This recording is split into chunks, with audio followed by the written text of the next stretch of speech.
د اوسنۍ افغان واکمنۍ تر ټولو لویه ویره رسوا شوه. دوی له خدایه دومره نه ډاریږي لکه د حقیقت له رسوا کېدو او رسنیو چې ویریږي. د زیرکو موبایلونو پر کارونې نوي بندیز د هیواد دننه او بهر سخت غبرګونونه پارولي. بل لور ته د پاکستان دفاع وزیر داسې ټکان ورکوونکې ادعا کړې چې خلک یې حیران کړي. اوسنۍ واکمنۍ د پاکستاني وسلوالو د مشتولو لپاره له اسلام آباد د 10 میلیارد روپیو غوښتنه کړې. آیا اسلام آباد یې ورکولو ته چمتو دی؟ پوره جزئیات په ویډیو کې وګورئ. پاتمنو لیدونکو ښه راغلاست.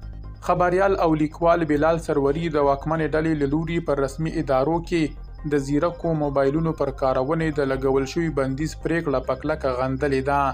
ښاغلي سروري لیکلي چې د دغه بندیز اصلي موخه پر رسمي ادارو کې د فساد، د خلکو د وهلو ټکولو او د بشري حقونو د ناوړه سرغړونو پټول دي.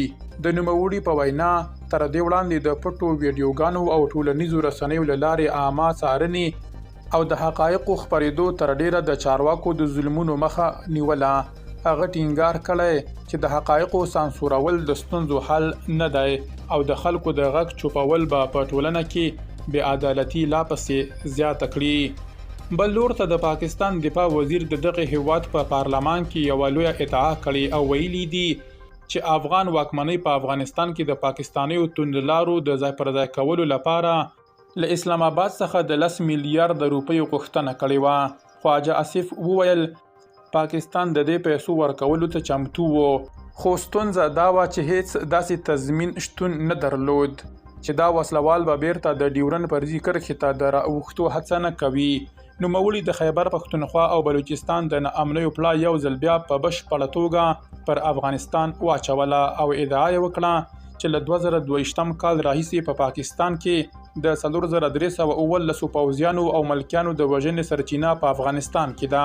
خو په همدې وخت کې یې دا تاریخي حقیقت هم ومانه چې پاکستان په تیرو لسیزو کې د امریکا د نیابتي جګړو د یوې وسیلې په توګه کارول شوی دی.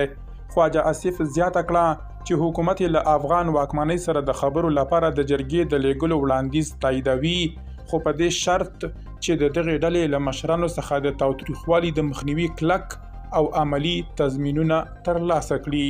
درنو لیدونکو د مالتیا